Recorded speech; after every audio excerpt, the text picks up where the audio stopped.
Hello guys, welcome to the new episode of okay for sure. आज के video में हम राकेश यादव सर की इंग्लिश वाली बुक से ही वर्ड्स कंटिन्यू करेंगे। तो आज का पहला वर्ड है ब्रूनेट। आपको शायद पता हो, वो जो वेबसाइट्स होती हैं ना जिन पे 20 मिनट वाली मूवीज़ मिलती हैं, उन पे एक कैटेगरी होती है ब्रूनेट। उस पर आपने क्लिक तो बहुत बार किया होगा, पर शायद मतलब जानने की कोशिश नहीं करी होगी। ब्रूनेट एक्चुअली होता है गोरी स्त्री जिसके गहरे रंग के बाल हों या फिर डार्क हेयर हों। अब वो डार्क ब्लैक भी हो सकता है, ब्राउन भी हो सकता है, पर एक्चुअल मीनिंग इसका यही है कि गोरी स्त्री जिसके डार्क कलर के बाल हों। अब इसे हम कैसे रिमेंबर करेंगे? देखिए, इसमें लिख रखा है BRU ब्रू। तो ब्रू आप जानते हैं एक कॉफ़ी आती है, इंस्टेंट कॉफ़ी।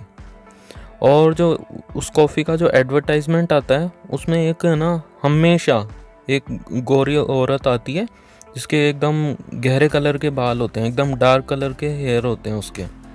तो आपको जैसे ही आप ये वर्ड देखेंगे ब्रूनेट, इसमें आपको दिखेगा ब्रू, और ब्रू से याद आ जाएगा कि ब्रू कॉफ़ी का जो ऐड होता है उसमें जो लड़की आती है उसके गहरे कलर के बाल होते हैं और वो गोरी होती है। एग्जैक्टली ये इसका मीनिंग होगा, a women with dark brown hair. ठीक है। और हाँ, इसमें ये TE है ब्रूनेट में। अगर ये सिंगल TE हो जाएगा तो ये आदमी के लिए हो जाएगा, मतलब BRUNETE मतलब हो जाएगा गोरा आदमी जिसके गहरे कलर के बाल हों। ठीक है। नेक्स्ट वर्ड है बाइलिंगुअल। अब बाइलिंगुअल में आपको एक बाई दिख रहा होगा, एक तरह से रूट वर्ड है ये। तो बाई मतलब होता है दो, और नेक्स्ट दिख रहा होगा लिंगुअल। लिंगुअल मतलब होता है भाषा। अब आप जानते हैं दो भाषा, मतलब बाइलिंगुअल का एग्जैक्ट मीनिंग होता है वह व्यक्ति जो दो भाषा जानता हो, a person who speaks 2 languages. ठीक है। तो अब इसे हम कैसे याद करेंगे? अब बाइलिंगुअल है तो इसमें बाई का मतलब तो दो आ गया। लिंगुअल है, उसे हम कैसे पढ़ेंगे? Language, by language. मैं जान रहा हूँ थोड़ा सा सिंक्रोनाइज नहीं हो रही रिदम, पर इसमें अपने को थोड़ा सा सोच के करेंगे तो हमेशा के लिए याद हो ही जाएगा। बाइलिंगुअल को हम हमेशा पढ़ेंगे बाई लैंग्वेज। तो बाई लैंग्वेज से आपको पता पड़ जाएगा दो भाषा, और दो भाषा जिस बंदे को आती हो वो कहलाता है बाइलिंगुअल। ठीक है। नेक्स्ट वर्ड है बोवाइन। अब मैं आपको एक चीज़ बताता हूँ, आप अपने गूगल पे जाइए। वैसे तो आप, मुझे पता है सब देसी हैं, सब ने गाय की आवाज़ तो सुनी होगी कैसी है, मगर फिर भी एक बार इसको याद करने के लिए गूगल पे जाइए और उस पर लिखिए काऊ साउंड। उसे सर्च करने के बाद में एक उसमें साउंड का ऑप्शन आएगा, जिसे क्लिक करेंगे तो उसमें आपको आवाज़ सुनाई देगी। तो आवाज़ कुछ ऐसी होगी, बो। तो BOV, बो। तो है ना, इसमें आप बोवाइन देखेंगे तो हमेशा आपको BOV दिखेगा, और वो कैसा साउंड करता है? गाय की तरह साउंड करता है।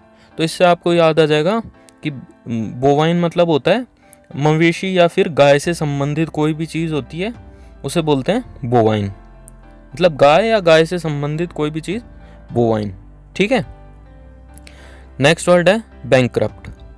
अब देखिए, मैं आपको एक कहानी सी बताता हूँ। एक आदमी है, उसने देखा यार मेरे पास पैसे ख़त्म हो गए, ना तो जेब में पैसे हैं ना घर पे पैसे हैं, चलो मैं बैंक से निकलवा लाता हूँ। जब वो बैंक गया और कैशियर को उसने फॉर्म दिया, तो कैशियर ने चेक करके और उसका अकाउंट देखा तो पता लगा वो तो उसमें ज़ीरो बैलेंस है। तो उसने बताया कि आपके अकाउंट में तो पैसे नहीं है, ज़ीरो बैलेंस है। तो आदमी बोला, नहीं ऐसा हो ही नहीं सकता, मेरे ज़ीरो बैलेंस नहीं है, आपने कुछ करप्शन किया है, ये बैंक करप्ट है। एक्चुअली में हुआ क्या था, वो आदमी था उसका दिवालिया हो गया था। ठीक है। मतलब दिवालिया मतलब वो बिल्कुल उसके पास पैसे ख़त्म नहीं थे, जिसे बोलते हैं ना दिवालिया, इंसॉल्वेंट। बैंकक्रप्ट था वो, मतलब दिवालिया। और उसको ये चीज़ पता थी, पर फिर भी वो इल्ज़ाम किस पे डाल रहा था? बैंक के, कि बैंक करप्ट है। तो अब जब भी आप देखेंगे ये कि बैंक करप्ट है, तो आपको यही याद आएगा कि बैंक करप्ट बोलने वाला असल में बैंक करप्ट नहीं होता, वो जो आदमी है वो दिवालिया हो चुका है। ठीक है। तो बैंक करप्ट देखते ही आपको पता लग जाएगा बैंक करप्ट का मतलब दिवालिया। नेक्स्ट वर्ड है इंसॉल्वेंट। और इंसॉल्वेंट है वो सिनोनिम है बैंक करप्ट का। इसका मतलब इंसॉल्वेंट का मतलब भी दिवालिया ही होता है। अब इसे हम कैसे याद करेंगे? देखिए, मैं आपको एक चीज़ बताता हूँ, जो पैसा है ना, पैसे से हर चीज़ का सॉल्यूशन मिल जाएगा। ठीक है। अब कुछ लोग भावुक हो जाएंगे, ये वो वैसा मत करिएगा यार कि नहीं, पैसे से नींद नहीं खरीदी जा सकती, ज्ञान नहीं प्राप्त किया जा सकता। मतलब थोड़ा सा प्रैक्टिकली सोचेंगे हम कि पैसा है उससे सब कुछ सॉल्व हो सकता है, कोई भी प्रॉब्लम हो सब कुछ सॉल्यूशन मिल जाएगा पैसे से, ठीक है। मगर यहाँ पे लिख रखा होगा, आपको दिख रहा होगा इंसॉल्वेंट में सॉल्व, मतलब किसी भी चीज़ का सॉल्यूशन मिल जाएगा, ठीक है। मगर सॉल्व के आगे क्या लिख रखा है, इन, ठीक है। इंसॉल्वेंट मतलब अगर कोई बंदा है जिसके पास कोई सॉल्यूशन नहीं है किसी भी चीज़ का, इसका मतलब उसके पास पैसे ख़त्म हो गए। हम इस नतीजे पे कैसे पहुँचे, क्योंकि हमें पता है पैसे से हर चीज़ का सॉल्यूशन मिलता है।